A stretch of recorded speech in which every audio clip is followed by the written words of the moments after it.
religion, family, and technology. Focus on Liberia uncovers and showcases the best of Liberia and shows the world the truth about Liberia. We educate, elevate, and promote all things Liberia. We conduct interviews, panel discussions, debates, and more. Tune in to Focus on Liberia on Facebook and YouTube and be a part of the stories that make up the news. This is Focus on Liberia, and I am Dennis Jah.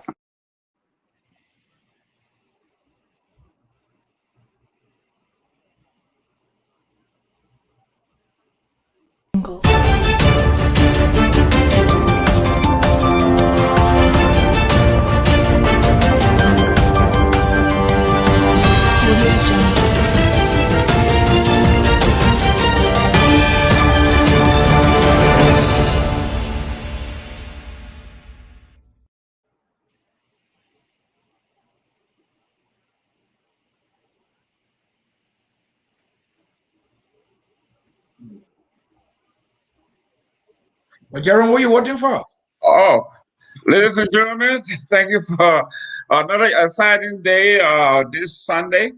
We are hoping to delve into a few things that are happening now when we talk about current event in Liberia. Sorry for the little technical glitch there, caught me off guard. Today we are going to be talking about three major issues, and hopefully you can chime in with your suggestions, your questions, or your comments. First, we're going to be looking at the CDC is VP conundrum. Is it what it is? Is it what it seems? Or this is another show by a master politician in George Weah? We are going to be looking at what are the roles of the VP. What do we do, or what does the VP do? What is the need for actually a VP of this magnitude, of female VP, on the second terms of the ticket? What happens if, hypothetically, that the VP was asked or removed for another candidate? Who are the possibilities within the CDC that could take over from Joe Howard Taylor? Is this just another rumor by the opposition to distract the president and the Republic from all the good things that are happening? We're also going to talk about the Lofa County trip. Does the tour make any sense? Does it make any difference? What's the purpose of this trip? What is the statement from the former Vice President Joseph Walker has to do with the success of this trip? Does it have any impact at all?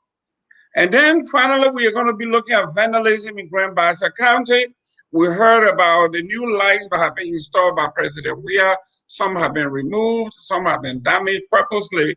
Is it part of the operation of the of the opposition to make sure that this president doesn't look good? Or is it other underlying cultural issues that we are dealing with when it comes to what has been manifested in real life? In America, they say art imitates life. So is this what we are seeing here, or the CDC is making a big issue out of this? Are the CDC or the opposition seizing on the opportunity here for all the misstep by this particular government? Finally, is the CPP ready? What are the alternatives?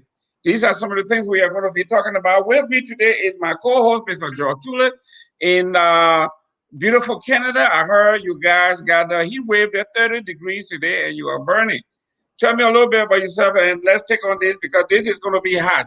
I want you to tell me exactly what you think about the VP in your hometown, your part of that. Go ahead, my brother. Hey, I'm glad to be here again today. Today is another opportunity to be able to address issues that are very, very germane to Liberia, very important to our national discourse. And I'm glad, as always, to be able to make my own contribution.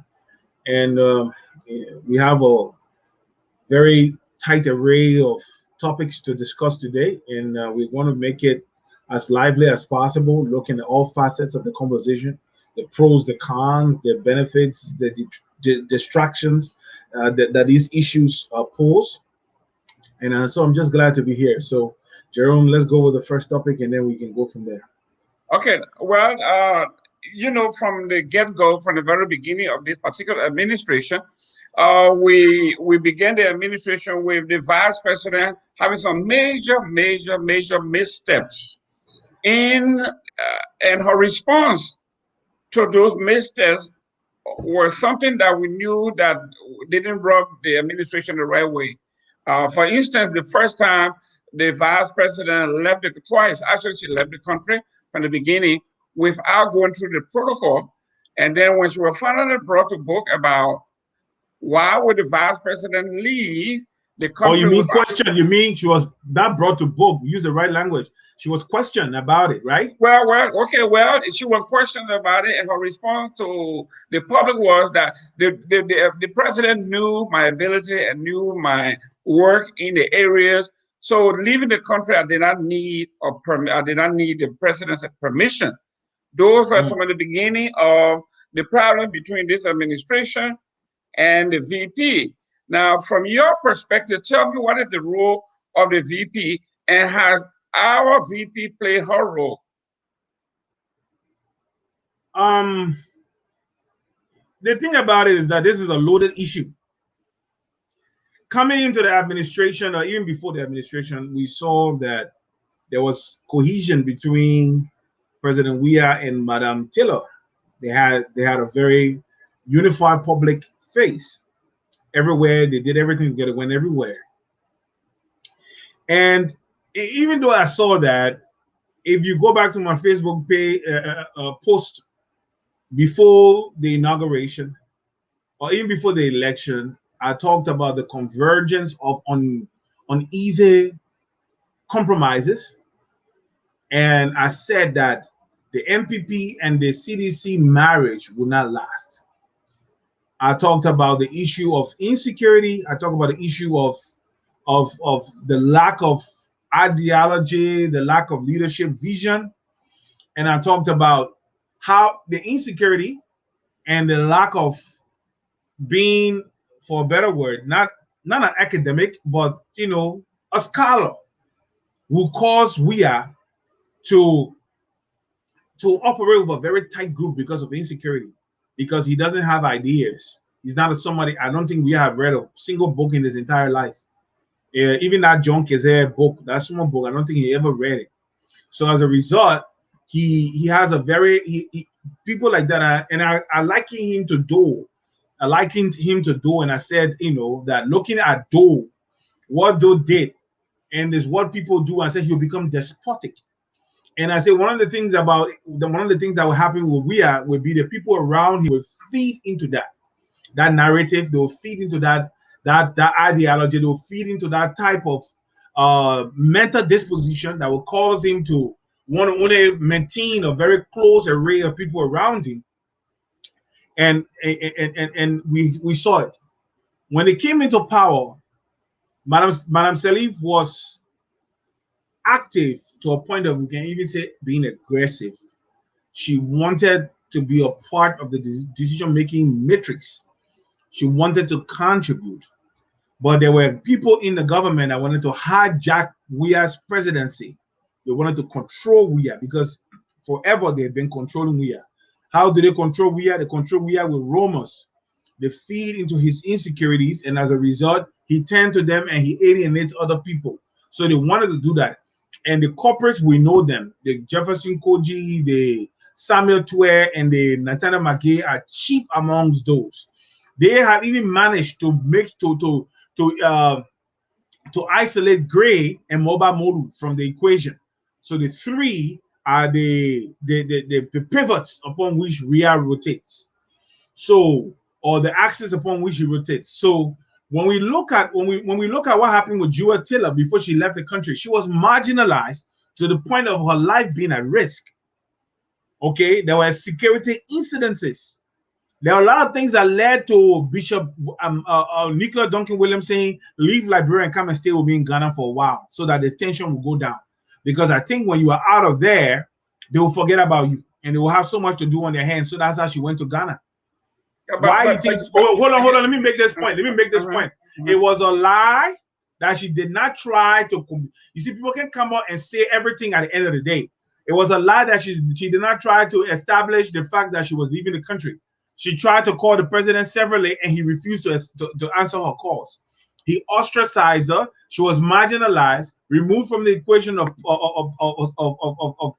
the power equation. So what did she have to do? And they were gunning for her life. There were people that could have killed her, and I know the names. And these are people that you are close to, you love, you support. And they are the ones who are bent on destroying Liberia. They are bent on making Mr. Tulay, you are so good. Now, after you have said all that, we're going to come back to that. Just tell me, what is the role of the VP? The role of the VP is basically to head. The first thing, the VP is the president of the Liberian Senate. Okay, the VP is vice president of the Republic of Liberia and president of the Liberian Senate. The VP's role mainly is, as the president of the Senate, is to act as like a presiding officer over the Senate, but like an ex-official presiding officer, and who basically represents the president's agenda in the national legislature, but through the Liberian Senate. That is the role that people expect of the VP. The VP plays that role. Has the VP play her role? How would she play her role when she was marginalized? I'm asking you, has she played her role? No, she has never played her role. If she played her role, it's only from a very minimum perspective. She has not really been afforded the opportunity to play her role. To the point that the VP is also the head of the group of 70, how you call it, the group of 72nd, okay? The group of 72nd on Nipo Street.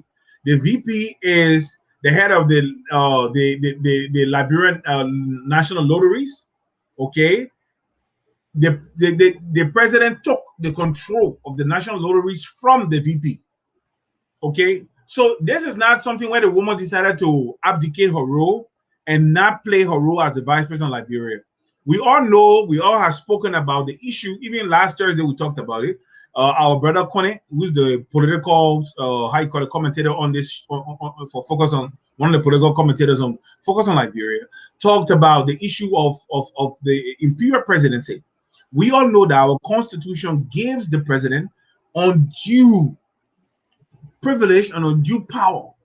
The VP, apart from those roles that I told you, any other role outside of that, the VP is only the errand boy of the president. That's how the Constitution was written. It comes from the Republicans during the time of the LA people, to the Whigs, who we know as the Tory Party, and to the NDPL, to Chancellor, wherever even under Madam Salif, Madam Salif, Joe Burger was highly marginalized. He was basically an errand boy. When she needed to put up fires, then she called him.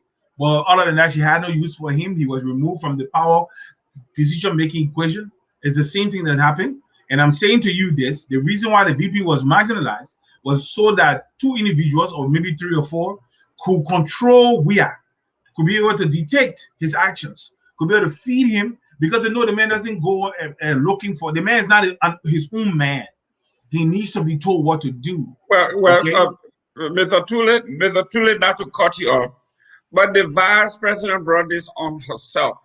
Right after the inauguration of this team, the CDC team, you remember? No, it's not the CDC team. It's the coalition. It's not the original CDC. This is the coalition of Democratic. We understand this. We understand. No, but make it clear. Democratic change. No. We need to make it clear, because at least you will say the coalition. Don't say CDC. Come when you say CDC, it paints the picture of the crowd from under the sycamore tree. Well, listen, whether you like it or not, it is CDC. CDC is the coalition of Democratic change, isn't it? So CDC is also the coalition, right? It's also the coalition of Democratic change, isn't it? Yeah. Okay, so what we are saying here is it was the Congress of Democratic Change, and now it became the coalition of Democratic Change. We understand this. That makes it the coalition. No, because our viewers may not understand, the technicalities. I understand, but we kept our initial CDC. You remember that? Yeah. Okay.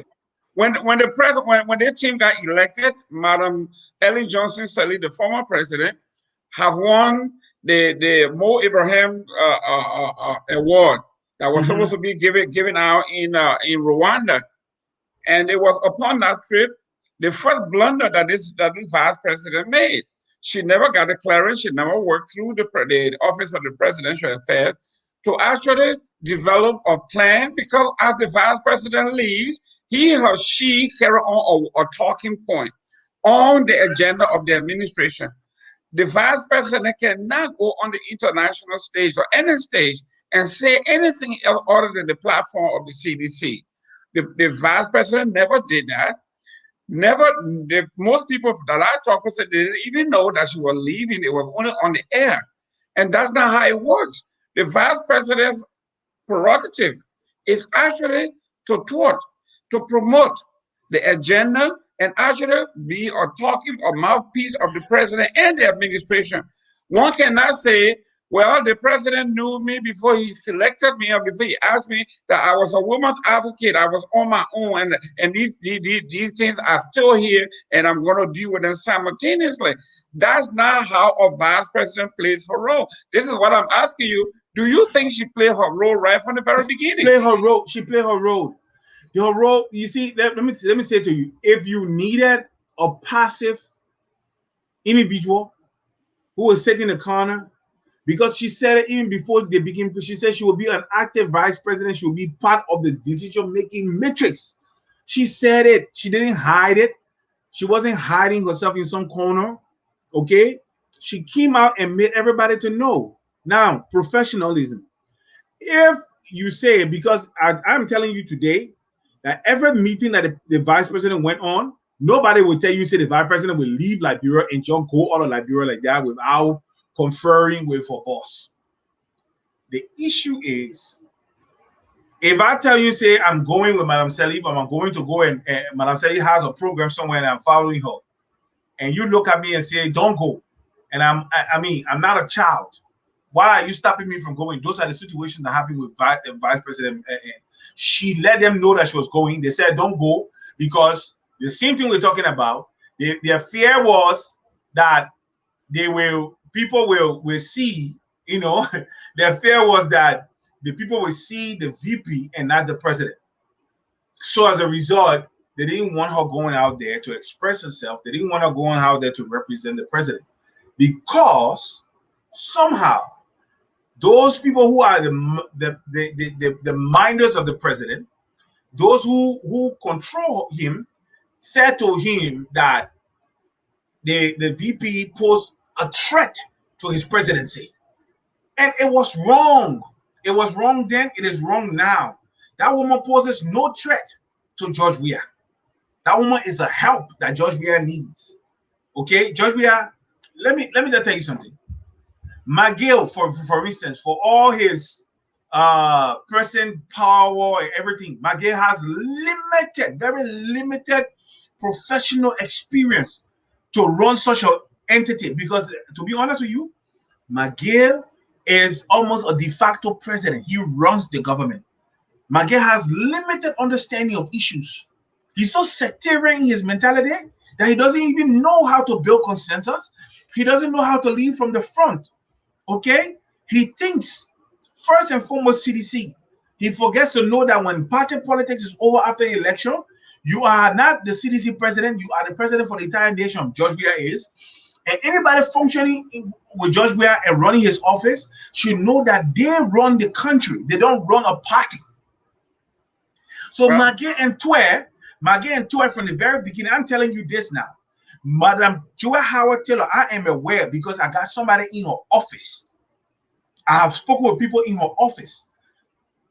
Madam Taylor made the government to be aware of every trip she took. The difference here is she's not a child. She doesn't work for the president. She's the vice president of the Republic of Liberia. She doesn't work at the pleasure, the will and pleasure of the president. I hope you know that. She doesn't work at the will and pleasure of the president. No. The people who work at the will and pleasure of the president are those that he appoints. She was elected, duly elected by the people of Liberia to be vice president of the Republic of Liberia. Okay. Well, Mr. Tulay, I think you're getting the whole definition wrong here. But that as it may, let's look at hypothetically that the VP will be dropped off the ticket. Be honest and be unbiased. Be patriotic. in the Democratic circle, in the CDC circle, I'm talking about the coalition circle, Yeah. who are you looking at here? Who do you think can be a possible replacement of the VP, just in case? I don't see anybody within the VP cycle right now, within the CDC cycle right now, that will be a very good VP. Maybe Tulay, because at the end of the day, we're looking at the person who have the most. And if George Weah make mistake of removing Joe Howard Taylor and making Tulay vice president, George Weah something will happen to George Weah. I'm telling you today. Tulay, in my view, is a murderer. Tulay, in my view, is a murderer. And if George Weah made a mistake of making, not Tulay, I'm making a mistake, my guilt. If George Weah made a mistake of choosing, because he's the most popular person. When you look in CDC, you don't find a lot of people who are out there who are acceptable to the people. So George Weah may go somewhere else to take somebody else to be his vice presidential candidate. But right now, as things are, Joe Howard Taylor is an addition. She's a value addition. I understand this. Who do you see within the coalition? No, I don't see anybody in the coalition. It can be Alex Tyler. It can be Tulay. It can be McGill. So maybe if George Weah wants to do that, he may want to find a consensus candidate, somebody that people will say brings value. Like who? Give me some names. Maybe someone like Tiawon Gonglo, if he chooses to work with them, but I don't think he will. He don't want to sully his character. Maybe somebody like Nibani Warner. Maybe too, I'm very sure he would not want to go into that atmosphere, because looking at what had happened to Joel, nobody want to insert themselves into that particular thing. Maybe right now Solonte had joined. Solonte is from Bon County. They have a lot of votes. Maybe he would say, okay, let me extend that hand to Solonte, okay, or the other guy from the Lofa Community College that just joined CDC. The doctor from Lofa Community College. There are people who could be consensus candidate, who the international community and people say, okay, yeah, this is a serious ticket now. At least they have somebody who can contribute sense in the discourse, so we give them the support that they need. Maybe. So, but from the CDC as it stands, everybody there will cause a dismissal of that ticket. The people will just dismiss the ticket. Anybody from within the CDC right now as it exists that is not Joe Howard Taylor will cause a dismissal. The people will just say, man, they didn't get it from our face. We'll look for somebody proper to come and run the country. That's my point of view. Well, I'll give you some names of some dynamic, young, vibrant leaders that are willing and ready to step into the shoes. You and I are on the same page. I would prefer that Joelle Howard remains, Mrs. Taylor remains the vice president. I think she's capable. She's brilliant. I've been knowing her forever. I think I met her in 1982 or 83 when she was going to Bloomfield College in New Jersey. So I've been knowing her for a while, and I know that she's capable. But besides her, I see other great candidates out there. I mean, you cannot match. The woman was senator. She was first lady of the country. So she carries a lot of name recognition and a lot of weight. And she's likable in her district or in her county. I like her personally. So, like you said, she is an asset. Yes, no problem. But just in case, we are talking about chemistry. If she decides to decline, because she also has the choice to decline of being on the ticket. Yeah. And Joe, we also have the right to decide to have somebody else there. But let's look what you think about Bill Twelve, one name that keeps popping up in the bathroom. Please, man, please. Let's just go. Continue on down the list, please. I just gave you a name. What no, but there's no need to discuss. Don't insult Liberia like this, man. Don't insult us. Sir, I gave you a name. What are the plus and the minuses of Bill Twelve? Be better. You know I love you. I respect you. I say, what is the plus now, and let me minuses talk of now. Bill I'm talking. I love you. I respect you. We can have our disagreements. You know I don't go far in my disagreement. I can never overstep my bounds. But this one is ridiculous. It's very ridiculous. Why? Because let me tell you something. It will cause a complete dismissal of that ticket by Liberian people. That fellow that you're talking about, he needs some psychiatric evaluation. There's something inherently wrong with that man mentally. I'm telling you, I'm not a mental health expert, but what I see with that dude, he needs help. So don't even bring it. Even if the Bassa people are thinking about it because it could gather votes within the Bassa belt, yeah, the possibility exists. We are realistic here. If they give it to him, but guess what? It will cause a repudiation of that ticket by the Liberian people. There will be a complete resistance to that ticket if you insert Bill to. Look, I said something to you. You have to find a consensus candidate. You cannot find a fanatic, somebody who is called a Weah Junior or Baby Weah, whatever, or full-grown man that is, I think, even older than George Weah. They're calling him Baby Weah. It for him to accept that role, it tells you where he lied, where he is mentally. So the first thing, such a person on the ticket will cause a complete resistance and a repudiation of the ticket by the Liberian people. Okay, that's what I'm going to say to you. Okay, now let's replace the VP with another lady. Okay, let's look at Mrs. Gonglo, Edith Gonglo in Nima County. What happened to someone like to Edith Gonglo? She could be a consensus candidate.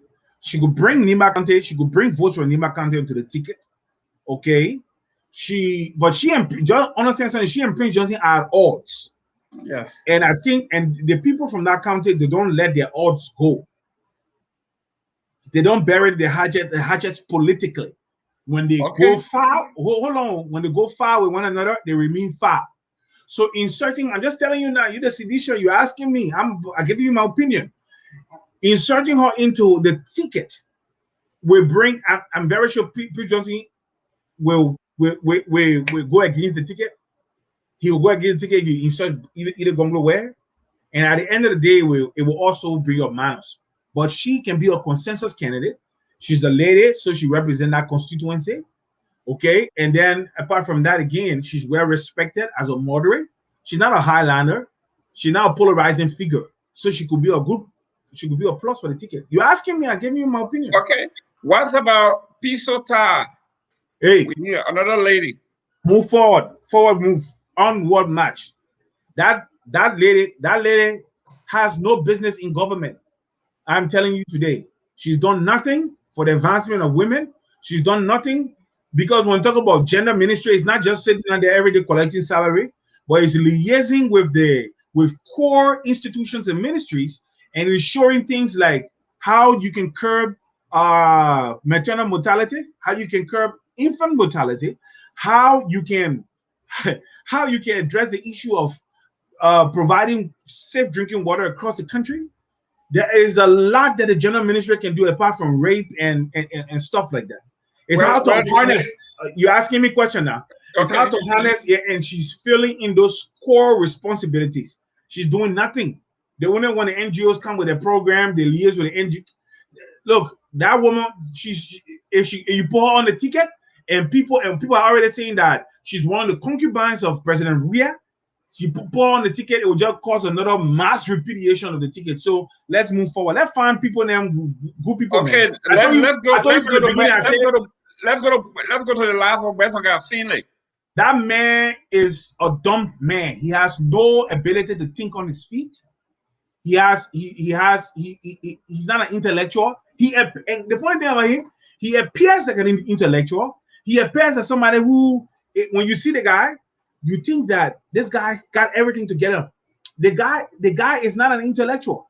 So as a result, and people like us will remove the facade. We'll let the Liberian people know that this guy is not an intellectual, that this guy is not an academic. This guy will not bring honor to the ticket. So there's no need to put him there. But it will be good. It will be good for them to include someone like Bresanga Finley. The Bassa people will the same way they have rejected him and how they will reject the ticket. So let's go ahead. It'll be good. It's a good addition to the ticket. You know what? Okay. I should create a devil's advocate. I should agree with some of these names. Betuawe, Piso Taseri, and Bwesoga will be good addition to the CDC ticket. Well, Mr. Tulay, you have made your point, and I disagree with you on either one of those. When you talk about the plus and minuses of Bill Tuawe has been in when we're talking about the vanguard, actually the foxhole of this government. You see what happened when the president did a tour in the Bassa Belt. You saw what happened in Riverside County, McGivey. You saw what happened in Grand Bassa County. So the gentleman is not someone that you can take lightly. When we talk about Edith, the only person I agree with you here is Edith. Bringing Edith Gonglo on the ticket may cause some rift between the president and Mr. PYJ, because like he calls himself the godfather of Nima County. I don't think he needs a godmother of Nima County. So I agree there might be some friction there. So I agree with you. As far as Beto Garcia is concerned, you have a point, because he's known for losing major elections where he actually had the upper hand to be the best he can be, and he lost the year. So, there's a downside to that. In the meantime, he has been a very, very strong supporter of the president. But let's move ahead. Let's go to the county tour here. All right. You are from Lofa County. The president, you hosted the president this year. Yeah. Okay? The county tour. Look at the pictorial. Look at the speeches. Look at the reception. Look at the different districts in which the president has traveled, and give your own assessment. Okay, let me say this to you. It took the president 3 years to start getting around the country to meet the people. That alone is a serious issue. I had a serious issue with it, and I said it. When a man was senator for 2.5 years, he never had one town hall meeting. Even the people on Bruce Island that voted for him en masse, he never went to the people to say thank you. Okay, he never met his constituents in Montserrat County and say thank you for voting for me. When he to hold one rally, not CDC rally, Montserrat people come and meet with me on ATS. We're having a jamboree because you people elected me. The man never had one press conference. One real press conference, except 1 or 2 times. I don't know about it, but I know before he became senator, he went and talked what the thing, Truth FM, once or twice, but he never had a real press conference that on issues that were germane to the political discourse. Okay, so going around after 3 years is well and good. Let the people see the leader, fine. But what did you go tell the people? You were dancing Kakaleka in Maryland County, all right, singing songs. Let me be honest with you. He's not Mabutu Sese Seko. Mabutu Sese Seko, and people were dancing Dambole and Sukus, and while the foreigners were stealing all the natural resources for all those years and enriching Mabutu and his cronies, and Zaire lied in ruin, and the people were utterly destitute. The destitution continues to today. Liberia, for instance, it's not about going to visit the counties. It's what are you going to tell the people? How are you addressing the core issues that are very pertinent to their existence? Education, healthcare, creation of jobs, the economy, investment in agriculture. These are the issues that you should be discussing with people. Were these issues on his agenda? He doesn't even know about those issues to even bring them forward as a discussion in the first place. Okay? I said it that the man have not read one book. Somebody was asking how many books. Bro, I've read more than 2,000 books in my life. More than 2,000 books in my life. No, I'm just saying, Sonny. Hold on, big brother. Hold on. I was a very, very, very ferocious reader. I used to read at least a 500-page book in every 4 days. I have eye problem reading in Liberia in the night. I have eye problem today from that. If you see how I squint, it's because of the amount of time I read on very low lights in Liberia.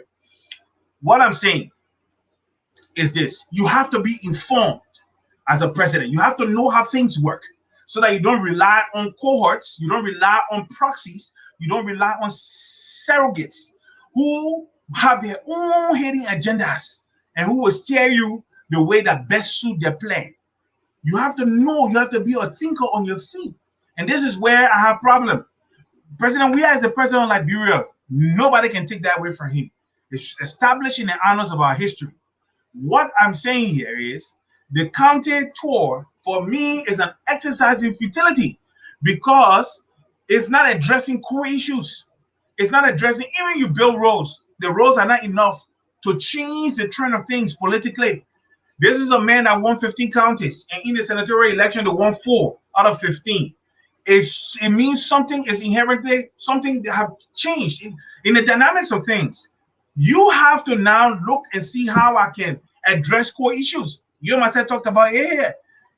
If you do not address the issue of agriculture in Liberia, even if you address the issue of agriculture by and large, and even you mess up on health and education, the people will give you due credence. But you are messing up on those core issues, and then agriculture is neglected. So the thing is just it's a show to show the convoys to go around and just show a big show. That's just what it is. The president showing he balling. He said he likes to ball. So for me, the county trip is another time to ball because he's not addressing core issues in the people. But the people, he's not. He's not, bro. He's not. Ladies and gentlemen, thank you for watching Focus on Liberia's On Point. As usual, I'm always say I'm on point, and my brother and academics in Toronto there, we tell him that he's always on point, off point.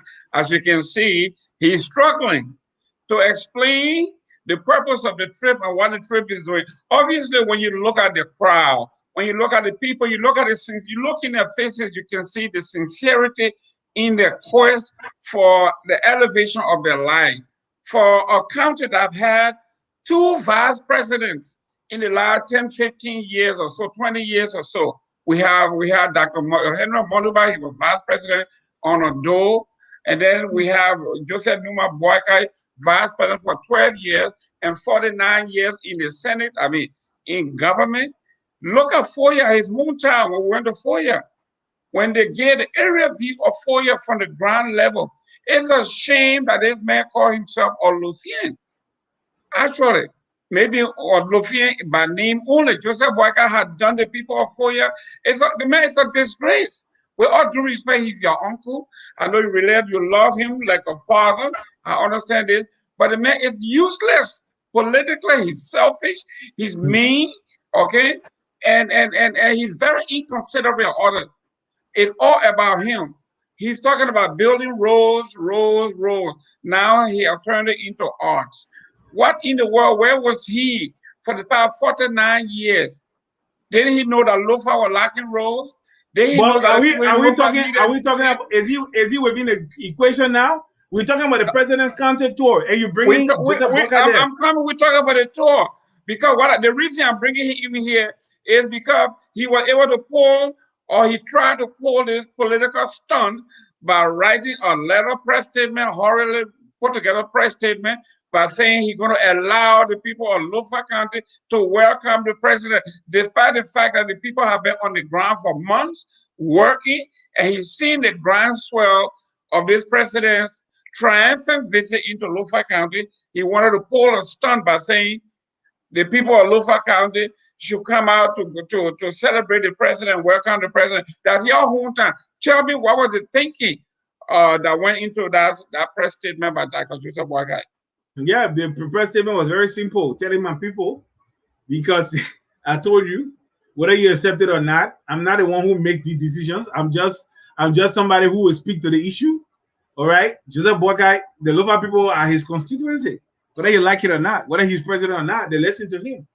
All right, and the funny thing is this: Joseph Boakai was not the only vice president in Liberia. Harry Monuba was there. The vice president do not dictate the presidential developmental agenda. When Harry Monuba was president before the war, the feeder roads in Lofa were all done yearly. The feeder road project had equipment established in every major geopolitical subdivision across the country. I think at that time we had 9 counties, right? If I'm not making a mistake. And feeder road projects were done. The only people that really complained were the people in Bapolu, because they were cut off from the northern Lofa axis. And as a result, they used to complain that some of the developmental things like feeder roads and things did not really affect their side of the county. Because if you look at it, you had feeder road based in Vonjama. How would they remove the equipment all the way around through Montserrato, all the way through bombing into Bapolu County? So there were issues to that.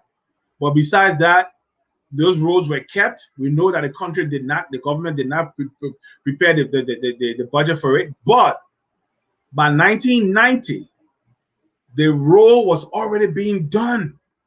The project had started in Banga when in 1989, the Banga Menikoma Highway project, the money was already provided. The project had already been approved when the people came to come and stop everything with the wall. So we know if the war had not come, Lofa would have had that main road paved all the way to Menikoma, and there would have been other roads out of there. But besides that, like I said, being a vice president doesn't mean that you're going to twist the arm of the president. The truth that Mr. Gayman, that you myself need to take into consideration is this. Most times in Liberia, whenever the president, whenever we have a president, the relationship between the president and vice president becomes very chaotic. It becomes very, very tenuous. It becomes very there's a lot of animosity unnecessarily. And I think it's because the people who play the role of the president minders, they decide that we will alienate the vice president so that we can have more. So the president, at the end of the day, he has a buffer around him that the vice president have to go to be able to access him. I saw it on a Charles Taylor. Okay, Mrs. Finlay, the wife of President Finlay, was the presidential buffer for Charles Taylor. And even money, what he mean, Yondue Makomna had to go to her, Mrs. Finlay, for money, and not the president. The vice president had to go drive. He had to drive his car to Mrs. Finlay's house to get money. That's how poor vice presidents are treated in Liberia. I'm telling you today. Okay, well, ladies and gentlemen, welcome to Focus on Liberia's On Point. I'm Jerome Gayman, your host, and my able co-host, Mr. Tulay. Mr. Tulay, let's look at, now that we have seen the crowd, we have seen the excitement of the Lofa County, we look at the requests from the counties, we look at the children, the amount of folks from Lofa County in this particular administration. Now, you tell me, what impact did the letter of Dr. Joseph Walker have on this trip, if any?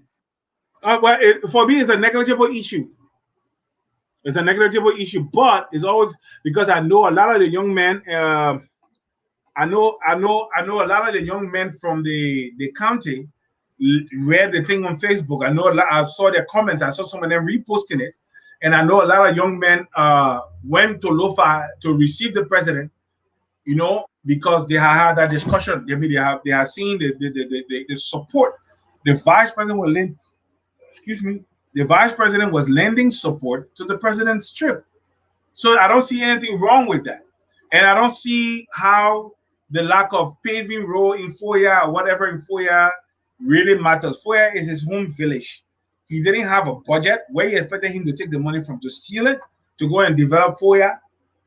You know how much it costs just to grade. I'm not saying even pave, just to grade. Good laterite grading with gravel on top, or something that will sustain maybe for 3-4 years. You know how much it costs. It's very expensive. And where is the vice president going to take the money from out of his pocket to do that work? Well, the thing is that the reason when you're a vice president, we talk about the proximity to power. You can convince your boss that your hometown needs light, your hometown needs water, your hometown needs road. We know that it's not just about allocating money for your office and your surroundings. You can also work with your county caucus to make sure that you put the county caucus. Yes. How much money is in the budget for Lofa County? Well, I'm not talking about that. We are talking about. Brother, you must talk about this. No, the county caucus. It's not because the county caucus can make request allocations. That's what they are there for, to make allocation and also lobby with the other partners to make sure that what they want to get. Yes, you're right. I agree with you. I fully agree with you. But the funny thing about it is this, from the time Madam Sadi became president in 2006 till now, all our elected officials have been only there for themselves.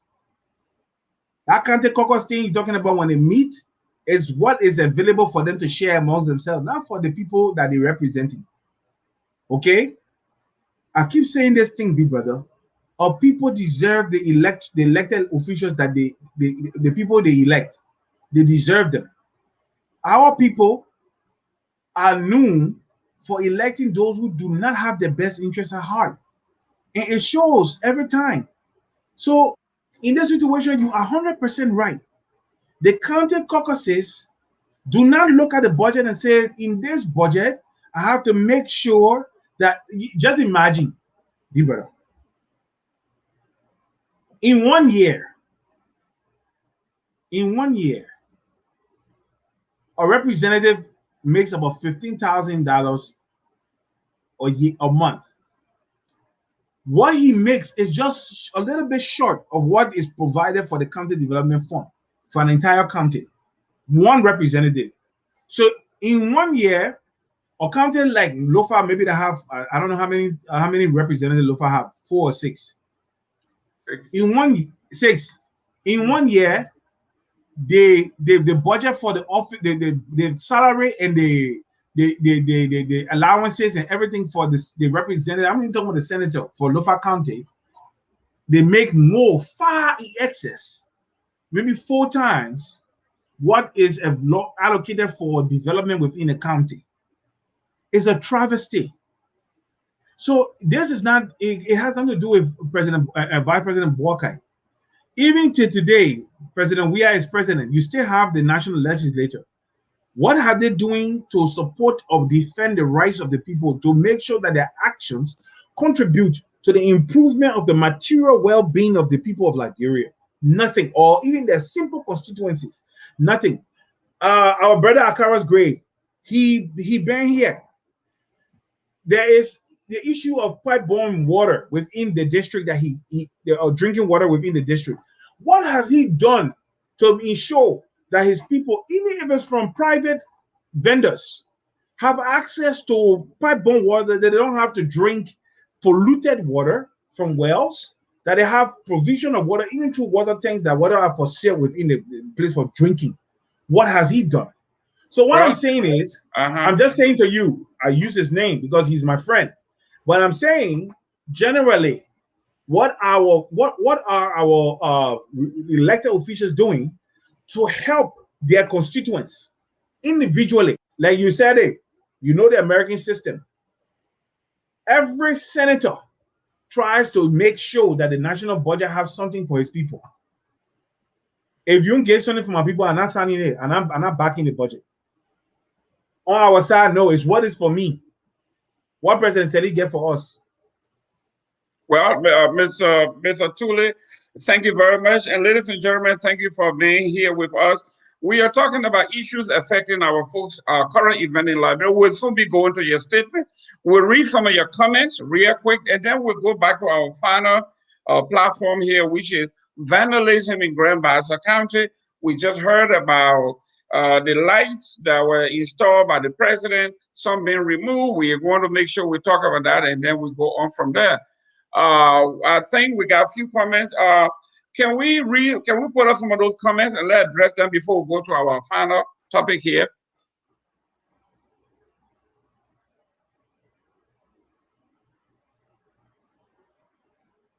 Okay, we got Charles Brown. These are the fools who pretend to know all but know nothing. Answer the question. How many books have you read? I don't know who they're talking about. I already answered that question. I told you I read more than 2,000 books. I'm not talking about my subject matter books at school. I'm talking about books. Let me tell you something. When I got married 23 years ago, my wife, that was the biggest fight she used to fight me. That even when she's talking to me, my head in the book is like, my man, I'm listening to her, but I'm trying to have divided attention. My man, put that book down, I'm talking to you. Great. That's how much I read, bro. Okay, we got Mr. Jimmy Botham over here who said, Mr. Host, you are now speaking like someone that is informed. Please go back and prepare yourself, man. Yes, I guess he's talking to me. We got Martin Brown. From the looks of things, it seems like things have been cemented between the VP and the president and President Weah. I think the president has realized his marginalization of the VP and have put up the white flag. Yeah, can I say something to that before we go ahead? Yes. It only adds value to his presidency. Removing that woman, marginalizing that woman was a minus for him. you may not agree with everything she has to say, but give her a chance to contribute to you because she's more read well. I mean, she's well read than you are. That's my point. Okay, let's go to the next one.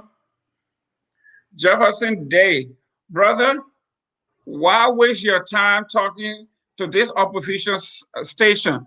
Find something else to do than talking to this guy. Yeah, I guess that. Yeah, it's the intolerance. People wouldn't want you to say what they want to hear. When you criticize the person they support, then they call you names. They call you stupid. They call you names. Go ahead and read that.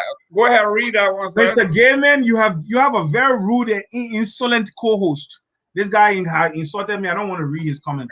I will not lend credence to such rudeness. If you read, he went ahead to even insult me, so I will not read what he's saying. I won't. Okay. You want to read it? Read it. Okay, Charles Brown, you are just an what is it? An antagonist. Too many of the guys in government, you are living in utopia and daydreaming. He's still talking to me. Yeah, he's still talking to you. You living there. And then we got Martin Brown. I believe gossip and sacrifice are some of the reasons that stir the tension between the president and the VP. It could be. Yeah. All right, I'll read this. If Mr. Gayman can record, during the vice presidential debate, Joel Howard said she wouldn't be a racing car parked. Citizens were clapping for her at the time. Now it has come to the reality they have started denigrating her. The same thing I'm saying. She has something to contribute. Give her a chance to have a say. But the reason why she was marginalized is because if she was in a equation, these guys wouldn't have hijacked the presidency. That's your opinion? Yeah, it's my opinion. I agree. Mr. Brown again said, Mr. Gayman, with all due respect, sir, the co-host of yours is a disgrace to this show. He condemns everyone. Yeah, okay. You know what? What I want to say, unless this person shows their face, Mr. CA, unless this person shows his face, we shouldn't be reading his comment because this is not a real person. This is somebody hiding, and it's somebody who is annoyed that I'm calling him out. I haven't insulted anybody. I said with Mrs. What was her name? Piso City, Tar City. I said there are allegations that she's one of the concubines of the president. And tell me if it's not something, if it's not a issue that is in the Liberian community generally. It shouldn't be. I'm not saying I know about it. I don't know about her extracurricular activities, but this is what is being said. I'm only saying what I heard. And because of that rumor, people will repudiate that ticket. Trust me. Okay. Mr. Brown here said, I don't think it has anything to do with the rudeness. In your sound mind, how can a grown-up man like Bill Tulay will call himself Bekuwe Jr.? Is it not circumvented? Well, it's sycophantic adulation. That's what it is, big brother. Listen, it's sycophantic adulation. People call him what he is like you say, it's an adulation, and the man knows that the man is doing well. So he is basically calling himself next in line. For those, but that is the reason why I told you if the man was included on the ticket would be repudiated because of his sycophantic and his fanatical or his fanaticism. Because of that, the president's message: unite, keep the peace, and let's develop our own country. That was the question I have is my nephew. Yeah, but my question here, he's talking to me now. The question here is, how are we to develop the country? Yeah, you said develop the country. Yeah, how am I going to develop? How can we develop the country? That's the message the president should be preaching. Not let's develop the country, but these are the things that we need to do to develop the country. That's what we want to hear. Okay, Mr. Marty, again, Mr. Gayman, as things are proceeding between the VP, Joel Taylor, and the president, if VP falls or fails to carry on her major project in Bond County, will you guys term her 6 year a failure with the prevailing animosity that existed for almost 4 years in the leadership? Or your take on that? Sorry, I was a little bit distracted. Let me read it. Go ahead. Yeah, go ahead. Mr. Gayman, as things are proceeding between VP Joel Taylor and the president, if VP fails to carry on major project in Bond County, where you got termed her 6 years as vice president of failure between the animosity between the with president. the prevailing animosity that exists between the president and the vice president. But it's the same thing. The first thing about it is this: the president, Liberia is broke. Okay, we have a failing economy.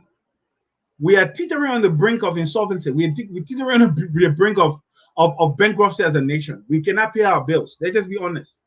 I also said this. I said when Madam Salif increased the budget in 2011, it was not a realistic thing. It was a political thing that stuck with us now. Because from 2011 to 2017, every year there was a budgetary shortfall.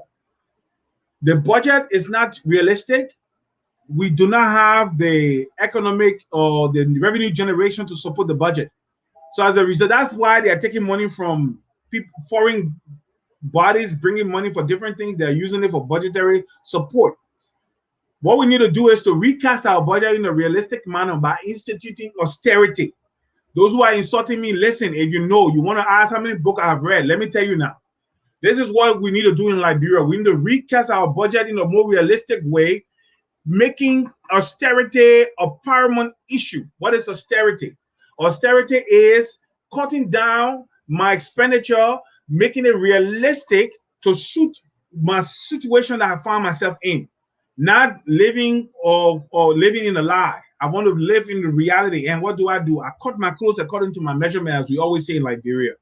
What needs to be done in Liberia is the first thing the government needs to cut the budget down and start with themselves. Not that salary harmonization or whatever thing. No, but real austerity. Cut down on the amount of cars that they are buying. The finance minister moves in a convoy. That is nonsensical. He doesn't need a convoy. He doesn't need other 45, 55, $65,000 cars following his car. Nobody's behind Samuel Twain. Nobody's behind Nathaniel McGee for him to have two bulletproof cars moving in a convoy. Each of them costs more than $150,000, $200,000. It's a waste of resources. Hold on before you come in now. Cut the budget, let the budget be realistic. Even start with the legislature, reduce their budgets also. Cut their salaries down, make it realistic.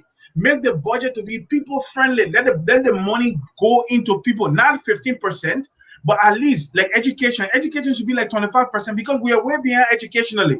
If we do not increase our education numbers, all right, in terms of our developmental index educationally, we'll remain behind as a nation. So education like Singapore, look at Singapore, a country that is one of the most advanced countries in the world, has 25% of our budget going to education.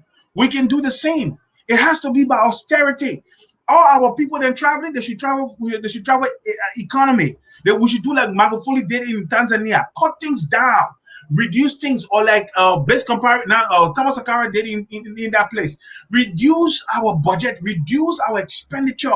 Don't give them free scratch card. You take your salary, $4,000, $5,000, $6,000. Buy your own scratch card. Buy your own fuel oil from the money that you are receiving. It's more than most of the millions of Liberians are ever receiving. So you get $6,000 as a minister, you buy your own fuel for your generator, you buy your own scratch card, okay? And you buy your own fuel for your car. Yes. The only people that are supposed to give drivers to, just bear with me, people. Let me lay this thing out. The only people that are supposed to give drivers to in ministries will be ministers and their two deputies. The rest of them will drive for themselves. The ministry will retain, each ministry will retain a small pool of drivers. Every ministry will have a small pool of drivers that will be assigned only on or critical missions for the ministry, like going into the hinterlands and stuff like that. Small pool of drivers assigned. Everybody else living in Monrovia from home to office, less than 12, 15, 20 miles, they drive for themselves. In the West here, we drive long distances for ourselves. Okay? They drive for themselves. Only the minister and the two deputies. We're talking about reducing expenditure. Okay? If we do that, we cast our budget, then we start to invest in agriculture. Because in 5 years, if we invest in agriculture, we'll come out of the red as a nation. Okay, Mr. Tulay, real quick before, let's read this one real quick so we'll go to the last item here. So exactly what's happening, the legislature budget is far more than the allotment for the different counties. It is too sad. You mentioned that what happened here is that these people on Ellen, they were able to, whatever deal they work out of Ellen, they were able to actually enshrine their salary into law to Yeah. cut down on the salary. Now we have to repeal. Yeah. How can that be, big brother? How can that be? Where you know this is done, that we enshrine our salary and our benefits and our allotments into law. Where is that done? Only in Liberia, and was under your UP government. Now let's go to this. Let's go to the Hey matter. man, I told you I was never UP. I was one of the senior critics. Okay, CPP. Yeah, See, I don't feel this teach. CPP Liberty Party. Now let's do this. Let's go to the vandalism in Grand Bassa County real quick because we All are right. running out of time here. I know this is something that you want to address. We had vandalism in Grand Bassa County. The newly planted light pole that was delivered to Grand Bassa County are now being stolen, been vandalized, been destroyed. We want to know what is going on here. Okay, have they become the order of the day? I hear this has happened in other counties. It's happening all over the place. I know it happened. They say it happened in Grand Jita, in Maryland, now in Bassa. Some people want to know if the security apparatus of the country are they in control? Do they care? Are they capable of bringing law and order? And then somebody also wants to know whether the CPP they're actually capitalizing on most of the missteps. I don't know how they are doing it. I'm not in the opposition room, so I don't know. How do these things tie into our war mentality? With you talked about this a little while behind the scene while we were off camera. So let's discuss that real quick. We're running out of time here. Let's discuss the vandalism in Liberia. Well, let's say in Bassa because it was the most recent one. Okay, listen, let me say this to you, big brother. This thing has been happening in Liberia for forever. You remember I told you about the new bridge that was built down Waterside. From Vitan to Waterside, that bridge that was constructed. When the bridge was after construction and it was commissioned, they went because they didn't have panel lights. They had real, electrical lights. They went. The lights were, connected to the grid. So what they would do, they would go to the back. There's a panel that the people install on the light to connect the wires and things. They will undo the panel and even take the panels along with them. And they will pull out the wires. They will jerk the wire and pull it out and cut it. The reason is because we have a lot of, this is the problem with Liberia. Comes out of the vestiges of the war. I'll go back a little bit. Our penal code do not address the issue of drugs in Liberia as it should. It's old, so it does not cater to present day realities. You can arrest somebody for selling drugs is a bailable offense. And most times when people get bailed, they're able to circumvent the judicial process and stay out of prison and then continue on doing what they were doing before.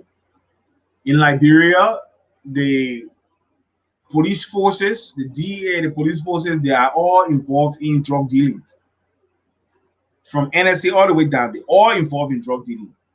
Everybody wants to make money because Liberian men, the only thing we think about is how we can get money so we can have many girlfriends all over the place, buy a scratch car, phone, paying rent, and some of us, we even neglect our own families. All right. We don't even do enough for our children. We don't give our children the kind of stellar life that they're supposed to have.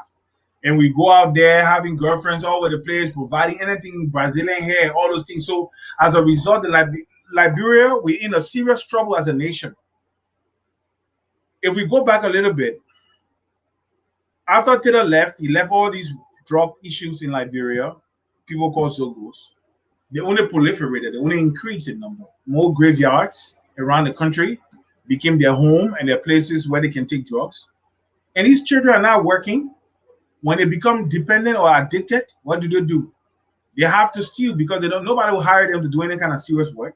So all they do is they steal. So what we need to do, the first thing we need to do now is you talk to your people. They need to put a moratorium on the export of scrap metal in Liberia. Because there are no longer any more scrap metals anywhere in Liberia. The few that come out like accidents and things, we will be able to check the sources of those ones. Nobody's supposed to export any scrap metal out of Liberia anymore. That thing needs to be banned. Stop the sale of scrap metal. Then a lot of them will stop. Maybe but when you stop in it, you also have to look at the measure that you have to take to curb drug addiction and drug use in the country. It has to be simultaneous. And if you stop this, because what's happening in President Bangui has nothing to do with politics. It has to do with the first thing, how evil Liberians are, because that's one of the most evil thing anybody can ever do. Okay, we don't even have enough. The little that is put there for Liberia is supposed to be respected and appreciated by all Liberians. Well, people, not to cut you off, no, go ahead. Welcome to On Point. One of the things that we are talking about here is, okay, in politics, we say, like we tell our children, be careful what you say, be careful what you do. Children mimic, and children do, monkey see, monkey do. During the installation of these lights in Grand Bassa County, the senior senator for Grand Bassa County, Senator Nyobli Kanga, mentioned in one of her statements that the president planted a light pole near her light and that they were going to she was going to have people remove the lights. Could that be that those who, like we say, words have meanings? People to whom you talk, you don't know, like the folks that stormed the Capitol here. They are saying what Trump told them to do, what Trump said is that's what they were acting on. That being the case, which is true. So you're discounting, hold on now, you're discounting everything we know that people go out, it's not only Grand Bassa, even when I think Madam said, even put some solar panel lights on the Robertfield Highway and they took them down. So Grand Bassa is not unique. So do not attribute this to politics. It's being disingenuous, big brother. Do not attribute it to politics. John Blikanga had nothing to do with the disappearance or with the vandalization of lights in Buchanan. Nothing. She's not responsible for anything. It's just to show Liberia. It's just Liberia. That's just what it is. Look, I'll be frank with you, The stealing is from the presidency to the lowest man in Liberia. This is the hustle. Even in your house, the people you hire to cook your food and to clean your house, they will be, when you give them money to go to the market, if you get them $15 to go buy, you have everything already at home. You get them $15 just to go buy soup, what they can call soup kind. They will remove some of the money from there. They say that hustle. Okay? So that is Liberia for you. It's an inherently corrupt society. It takes leadership. It takes people trying to address these issues. It takes people trying to address these issues, so that it can be addressed. I'm being honest with you. Until people can come up directly and address these issues nationally, like for instance with Janji, Superintendent Janji Bakwe, the people who stole those lights, they are right in Buchanan there. Don't complain. Get the police. Start with all the places that people sell scrap metal. Put your boys on the road. Build relationships. You have a lot of seditionists in Grand Bassa County. Use them. Let them be your eye all over the place. You will find out where the stolen things are. Don't complain. Don't make noise. Give yourself 1 week. Work. Find boys, the motorbike boys, the sedition boys. You got boys. You are a grassrooter. Put your grassroots beginner on the road to go and hustle around, to go and look around for information. Forget about even the police.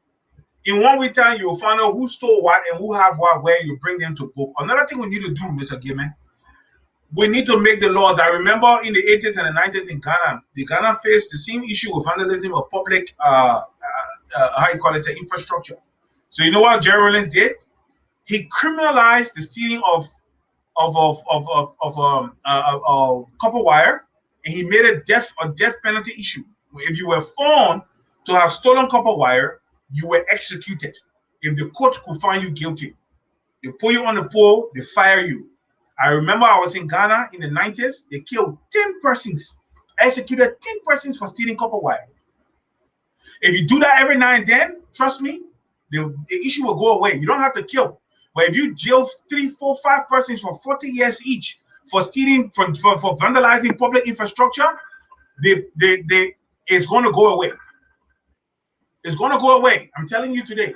Ladies and gentlemen, welcome to On Point. I have my co-host here, Mr. George Tulay, who is a member of the Liberty Party, godson of the former councillor, Charles Walker Bronsky. He took up a whooping couple of times on the hands of the CDC, and he's still fighting. He's going down, but he's not going down without a fight. He will let every bullet in his gun go before he goes down. George Tulay is an able defender of the CPP that is now in disarray. We are now going to, we have about 5 more minutes here, Mr. Tulay. Can you kind of give us a summary and close here so we can wrap this up? Yeah. The reality here is Liberians, we are our own problem. I've seen countries that want change in the face of military despotism and tyranny. The people choose to stand up. In the case of Myanmar, the case of Mali, and all these other cases, when you have people in leadership who are not doing the will of the people, who do not support and advance the cause of the common man, something needs to be done about it. I'll be honest with you. And what happens if you look at it, when you do something about it, it stops. Something needs to be done about Liberia. If you cannot speak wisdom to people, do not destroy things that were erected in public interest, then all you need to do is to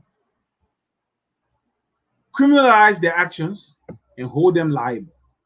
What is happening with infrastructure, especially with wires and things, it's not going to stop. I will be honest with you. It's not going to stop. Not today, not tomorrow. It's not going to stop.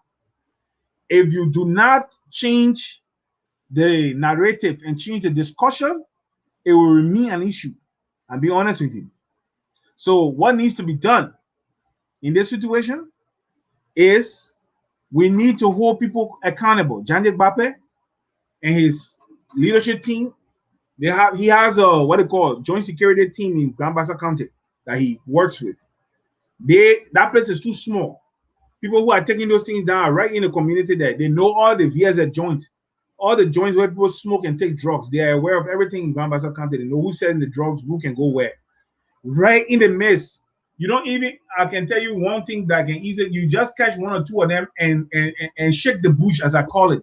They will tell you who's cutting the wire down and who is doing what. Don't wait, don't cry. If I were the one that resolved that problem within 1 week time, nobody will steal any electric wire in Grand County. I can promise it. Because Liberia, we need a sort of benevolent dictatorship. That's the only way Liberia will change. I subscribe to that. If you say you want to be law-abiding, the laws on the book are not strong enough. They do not lend credence to good governance. They lend credence to authoritarianism and tyranny. What you need to do is if you want to institute measures that will affect positively the lives of the Liberian people, you have to be very hawkish about it. So what I want to say here is this. The president, instead of just going around the county to dance kakaleka and waste his time, needs to engage with the people. But what we need to do, this is my final thing I want to say here. Every group, I will tell you this, and I'm not trying to be xenophobic in any way, but I'm trying to be a realist. The Lebanese people in Liberia, they meet at least once a month to discuss the advancement, the protection of their interest in Liberia. Once a month, at least. The Fullahs, the ordinary Fullah store owners, they meet also. And they discuss issues that support and protect their own interests at least once a month. The Fullah tailors, they meet. The Fullah store owners, the Fullah importers, the Fullah shop people, they all meet in the different groupings. And they discuss their interests, how to protect their interests, how to advance their cause, and everything. The only group of people that are not meeting in Liberia, I'll be honest with you, are the rest of us. We don't meet. We have never come together really at a table of brotherhood to discuss and say, this is what we want as a nation. And that's the reason why we don't have a cohesive effort in our country. Everybody's doing their own thing. We need to come together at the table of brotherhood and say, this is what we want to do as a country. and we need to agree on what we want as a people. What is the Liberian dream? What are we passing down to the unborn generation so that they can imbibe, so that it can be inculcated into everything they do as their identity as Liberians? Nothing. So we need to carve out the Liberian dream. We need to be able to teach some people, our young children coming up, what it is to be patriotic. And the way to go about that is to decide what we want as a people, as a nation, come to a table of brotherhood, put politics aside, and say we come together and this is what we want to do as a people. We, in terms of agriculture, healthcare, education, security, investment, jobs, all these different areas. We need to come together and say these are the things that we want to do so that we can move our country forward. Thank you very much, ladies and gentlemen. That was George Tulay, my co-host from Canada. I will be real brief here. I have to acknowledge the president had an excellent week. His week began with making major news at the ECOWAS when he proposed and suggested to the floor that the ECOWAS government should not allow coup plotters to be seated at the same table as elected government. And that particular nomination, that particular was carried across the floor, and Mali was denied, or the hunters from Mali were denied to have their seat at the table of elected officers. That was, you talk about leadership on the national, international level. That's George Ray. He had a great week at ECOWAS. We also look at the president counted toward. Folks, this young man is saying that the president needs to engage. The president needs to engage. How else can you engage when he is actually taking the government to the people? Everywhere he has gone, people say he is the first president to have ever come to town. He's the first president to have engaged them. He's the first president to listen to them. And they also do in kind, but appreciating the president, giving them exactly how they feel, and having like the palabra hot kind of thing, where they are actually talking about issues that affect the folks. So the president had an excellent week. Now, listen, this is a smart political move. The president's first year in office, the second year in office was the pandemic. Took a year and a half out of that. So out of the 3 years he's been in power, actually only a year and a half that he has worked. And what he has done, we know he has done more in 3 years than the 24 presidents prior to him combined. Oh, come on, man. This is what we know. No. Don't do this, man. Listen, I'm closing, man. What has he built? This president, now listen to this. The president strategically is building statements, man, Mr. Gayman. Yes. Yeah, but our show is established. Our show is enshrining truth. George Weah has not even matched the accomplishment of Madame Salif. He has not matched the accomplishment of Madame Salif. Nobody will ever match Madame Salif. Nobody will ever match. No. We're not talking about war. We're not talking about war here. Accomplishment. Nobody can match that. War wasn't an accomplishment. Nobody can deny. Nobody can match that. But anyhow, now look at the strategies here. All these plans, all these foundations, the president is breaking all the grounds. He's breaking all the foundations. He's planting. Remember, in the next 15 months or 22 months, all of these projects will be due countrywide for dedication, and that would be around 2023, January to 2023, August. Remember, you are talking about making connections. This is a huge political move that you guys just don't get. What can the opposition do to match this kind of enthusiasm and what this president is achieving? It cannot happen. So what I'm saying here is the president has buried you. The president has done an excellent job by making a complete circle around the opposition. And 2023, the president will be back in Foya, dedicating hospitals, field in Wapolu will be a dedication of a new hospital, in Basel Hospital, the RA, the highway is going to be ready. All of the major developments that are now being initiated will be dedicated, unveiled in 2023. That momentum is going to sweep everything into the CDC way. And George Tulay, You have just begun your advocacy because you are going to be here for the next 6 years, up to 2029, trying to lick your own wound. So, ladies and gentlemen, let me say something. Don't say ladies go and ahead. gentlemen. No. You're not. You see, let me say this to you. When you make this, when you make this show should be on point. It should be about It is issues. on point. But you have co-opted yourself as a mouthpiece of the CDC. When I come here, I'm not the mouthpiece. I'm not the mouthpiece of the opposition.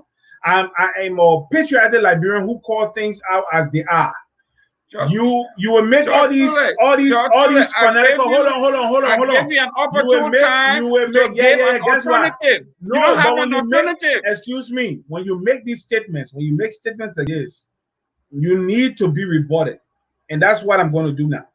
Give me the alternative Because to what Joe is doing. What alternative are you talking about? You just made blanket statements that he's doing this, he's doing that. Most of these projects you see will never come to fruition. The same way we heard about the Coastal Highway project. The first thing we heard about was the 6,000 teachers they were bringing from Nigeria. I said to say Nigeria have enough teachers for herself. You talk about that. You talk about that. Then they talked about that. Then they went out. They were raising money to build a coastal highway. Everything is about show. This is not about show. We are talking about how can we improve the material well-being of the Liberian people. What can we do? Tulay, we ask you hold on. What do you have? But this is what I have. As an alternative. This is what I have. The truth here is, we saw in the last election that the Liberian Post stood the repudiation of the lies and the dishonesty of the we-are-led government. Let me say this to you. Do not think that a few capital projects are enough to secure an election in Liberia. What will secure an election in Liberia, to be in all honesty, is how you improve the Liberian people, their daily well-being. Okay?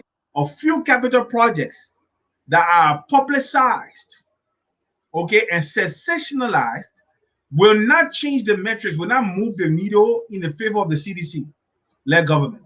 What will move the needle in the favor of the CDC-led government is how their actions translate to the bottom line of the individual Liberian walking down the street. That's what matters the most. When the people are sick, okay, what are you going to do? What you do with healthcare so that people who are dying from stroke and diabetes and cardiac arrest Liberian people can stop dying young. Every day I hear young people who should be alive, they're dying. What steps? If you start having meetings and start holding press conferences, talking about how you're going to change these things, people will say, yes, these people are working in our favor. How you are instituting austerity. Let me say something to you. The president, the laws, the enshrining of the salary of the elected officials. If the president wants to change it, all the president got to do is to go on the offensive. The platform is to go to the people and tell the people, say, this is what's happening, I want to change it. The people are refusing. They will be forced to change it because what? If they don't, the people hold them responsible at the ballot box. Okay, the president is not changing anything. Do not look at us and tell us that in 2023 that these things will happen and things will change. Zero. Okay, Mr. Tulay, thank you for your opinion. I am telling you, and I so believe this is not about praising the government. This is about putting the facts on the table. And I'm hoping one of these days the CPP is going to come and say, this is our alternative. Joseph Boyka tried a few days ago when he said he's going to introduce arts. What that is, how you're going to do that after being vice president for 12 years and then losing the next election. He has not come up with anything solidified in that corner to say this is what we're going to do different. He talking about roll. Well, Georgia is also saying roll. So we understand it. Mr. Tulay, it has been very nice talking to you. You have been an able mind of the CPP. Hopefully, you got one or two. No. Let me go. I'm not here for the CPP. You here for the CDC. I'm not here for the CPP. I'm here to discuss issues from a very patriotic and a very sane perspective. I'm not here to promote the CPP because until a person can prove to me that they are worthy of ascending to that office, I will not support them. So I'm now a blanket follower. I am here. I support the CDC. I have to put a disclaimer out there, but I'm as unbiased and balanced on this particular platform than maybe any other commentator you got. Ladies and gentlemen, thank you very much for watching. Tune in for the next edition of On Point, when Mr. Tulay and I will be here discussing issues in Liberia. For now, let's look at our song, our beautiful song. We are all Liberian, no matter what. Mr. Tulay, thank you very much. And let's do this again next week. All right. Bye-bye. We are